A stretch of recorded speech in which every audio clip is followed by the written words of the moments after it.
kulanti wanaagsan meel walba aad joogtaan halkani waa dunida 24 kusoo dhawaada barnaamijkan oo aan ku eegayno wararkii ugu dambeeyay ee wadanka Ethiopia qodobadaas oo qaadan doon waxaa ka mid noqon doona rajada laga qabo horumar in laga sameeyo wada hadallada wadanka Koonfur Afrika ka socda waxa kale oo aan soo qaadan doona dawladda federaalka wadanka Ethiopia si ay dadka shacabka u soo jiidato waxa ay bilowday in ay dhaqaaqyo horumarineed oo dayactirka adeegyada iyo waxyaabo kale ay ka samayso deegaanadii ay gacanta ku dhigeen kuwaasi oo ku yaala xuduudaha iyo sidoo kale gudaha deegaanka Tigrayga inta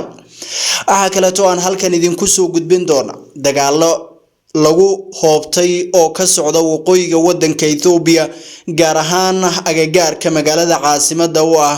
Tigrayga ee Mekelle ayaan halkan idinku soo gudbin doonaa iyada aan ku bilowno wada hadallada ka socda wadanka Koonfur Afrika ayaa waxa soo gaabanaysa rajada laga qabo in wada hadalladaasi ay guuleystaan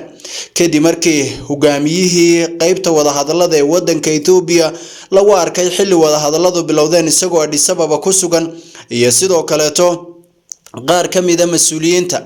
waxa kale oo jira oo iyadana waxyaabaha laga cabsida qaba inuu fashiliyo wada hadalkan ka mid ah dadka amaba dhinacyada ka soo qayb galaya oo midowga Afrika ka baxsan oo Mareykanka jamciyadda qurumaha ka dhaxaysa iyo IGAD dawladda federaalka wadanka Ethiopia horay ayay u diiday in ay ciidan midowga Afrika ahayn dhexdhexaadintan qayb ka noqoto marka midowga Afrika hadii uu ku soo daray dhinacyada sida Musa Faki Mohamed gudoomiyaha urgoboleedka midowga Afrika ee AU uu sheegay ay korjoogayaal ka ahaanayaan arintaas iyadana in dawladda Ethiopia ay dhibsanayso waa wax dhici kara hadii ay dawladdu diido TPLF ayaan iyaduna ogolaanaynin oo marar kala duwan in korjoogayaal la sameeyo iyaduna ku celcelisay waxa kale oo wada hadallada laga cabsanaya inay fashiliyaan qabsashada caasimadda ee deegaanka Tigrayga ee Mekelle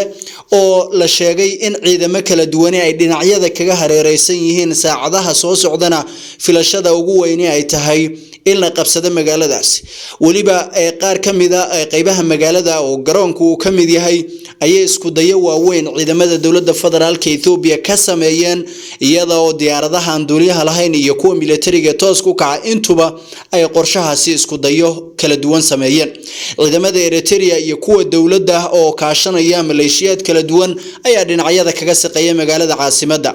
wararka qaar ee maanta la helay waxay ahaayeen inuu dagaal ka dhacay laakiin xaqiiqadu waxay tahay inuusan xabadi ka dhicin maanta Mekelle gudaheeda laakiin meelo aad ugu dhow inay jiraan dagaalo ka dhacay oo waliba ay kooxda TPLF gudaha u sii ruqaansanayso mar kale iyadana waa caqabad la filayo in ay arintaasi fashiliso waxa kale oo iyadana meesha ku jirta madaxda ee dhinacyada ka qaybgalka iyo waxyaabaha hadda xaaladdu halka ay marayso marka la qiimeeyo sanadkii horeeto marka ay dawladda Ethiopia guule intay gaartay safarkii ra'iisul wasaaruhu baxay oo dagaalka furinta hore tagay ay ciidamada dawladda federaalka Ethiopia guule waaweyn gaareen waa kii ay reer galbeedku hal mar warbaahinta ka qayliyeen kadibna ay codsadeen in dagaalka la joojiyo xabad joojin degdeg ah oo ra'iisul wasaaruhu ku dhaqaaqay arintaas iyadana suurtagal kama dhigayso hadda sida wararku sheegayaan in mar kaleeto ciidamadii oo qarka u saaran in TPLF ay jabiyaan in la soo celiyo xabad joojinta dawladda federaalka ee dhaqso kuma aqbalayso waxa kale oo dheer oo iyadana meesha ku jirta siyaasad fawarki iyo ciidamadiisa oo iyaguna duleedka caasimadda Tigrayga ee Mekelle jooga iyaguna inay laabtaan waa shay mustaxiil ah sida ay qabaan dadka arrimaha ammaanka iyo dagaalada Ethiopia ee ka socda la socday muddooyinkii ugu dambeeyay dhammaan kuwaas iyo kuwa kaleeto ayaa loo arkaa inaynan marna suurtagal noqon karin in ay ciidamada dawladda Ethiopia mar kale dib u laaban doonaan xabad joojinna ay dhici doonto wada hadalkana natiijo iyo guul rasmi ah in laga gaari doono qodobadaas ayaa loo daliishanaya aan ka gudubno dawladda federaalka wadanka Ethiopia waxa ay sameysay ama bilowday dib u hawlgelinta adeegyadii kala duwanaa ee asaasiga ah ee deegaanadii ay dagaalada hore uga dhaceen sida korontada biyaha iyo sidoo kale isgaarsiinta gobolka Walkite iyo deegaano kale oo kamid ah meelihii dagaalada culus ay ka dhaceen ay hadda dawladdu dib uga bilowday qorshayaashaas deegaanada Tigrayga ayaa kamid ah oo magaalooyin kala duwan oo sheer ay kamid tahay la doonaya in adeegyadii dib loo hawlgeliyo si dadka shacabka ah loo soo jiito kaliya ana loo tuso in dhibaatada ay ahayd kooxda TPLF inta aan kaga gudubno qodobkaasna dagaalka waqooyiga wadanka Ethiopia ka socda mar kaleeto wali waa uu taagan yahay si gaar ah dagaaladii ugu dambeeyay ciidamada dawladda federaalka Ethiopia oo kaashanaya maleeshiyaad kala duwan iyo sidoo kale ciidamada Eritrea ayaa waxay la wareegeen magaalooyin kale oo waaweyn waxayna inta badan hadda gacanta ku dhigeen deegaanka Tigrayga magaalada caasimadda waa deegaanka Tigrayga ee Makale ayaa hadda qarka loo saaran yahay qabsashadeeda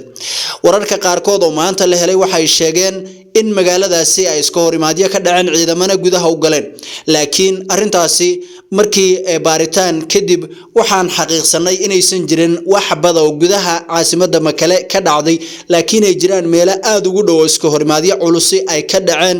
halkaasna dagaaladii ka dhacay ay ku taagroonadeen dhinacyada kaleeto ama dhinacyada dawladda iyo Eritrea marka la fiiriyo dagaalka hadda halka uu marayo iyo sida uu socdo kooxda TPLF waxaad moodaa in ay qiratay jabka warbaahinta gudaha wadanka Ethiopia waxay aad u tabinaysaa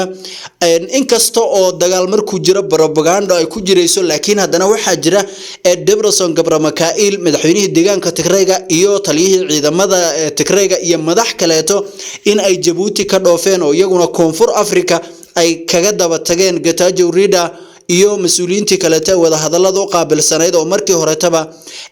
ka sii horeeyay waxayna wararka qaarkood sheegayaan in ciidamadii Tigraygu hogaamin la'aan noqdeen mas'uuliyiintii ugu sarsareysay ay wax door ka galay iyo wax fursad ka helay wadamadaasi si ay isaga baxsadaan ay noqotay xaaladuna hadda ay tahay mid gabagaba sababta keentay in dagaalka ay TPLF ku jabtana waxa lagu sheegay in ay nimankani muddadii ay dagaalamayeen iyo waxyaabihii kala duwanaa ay ku dagaalamayeen ay gabaabsi noqdeen sidoo kale tan Eritrea oo si fiican u qorshe dagaal taqaana ama u taatika dagaal taqaana ay qayb weyn ka tahay jabka ku dhacay kooxda TPLF sababtu waxay tahay dawladda federaalka Ethiopia dhowr sano ay dagaalamayeen wax isbedelana mayna dawladdu marnaba sameeynin hadda laakiin dawladda federaalka dawladda Eritrea ayaa si weyn u caawisay waxa xusid mudan in uu socdo qorshe ballaaran oo cirka iyo dhulka intaba oo Makale lagu wareegayo saacadaha soo socda ayaana la qabsan doona magaalada caasimadda ee Makale haduuna wax isbedelin sida uu qorshuhu yahay ama xogaha aan helay ay noo sheegeen sidoo kale tana dawladda federaalka wadanka Ethiopia waxa ay doonaysaa inay caasimadda gacanta ku dhigto maamulku meel gaarana ku dhawaaqdo kooxdana wada hadalka ayna ka soo laabanin meeshay magangeliyo u doonanayaan ay u doontaan cidii rabta in la badbaadiyo isa soo dhiibtoona ay aqbali doonto waa sida xogaha aan ku helay caasimadda Makale cir iyo dhul intaba waxa ka jira dagaal aad u culus oo dhinacyada kaga soo dhawaaday haddana ciidamada ama cid kasta oo dagaalkaasi si toos ugu jirtay nafta orod bay kugu aamintaa ayay taagan tahay sida xogo kala duwan oo warbaahinta maxalliga iyo waliba ila kaleba ay tabinayaan ay sheegayaan waa maasantii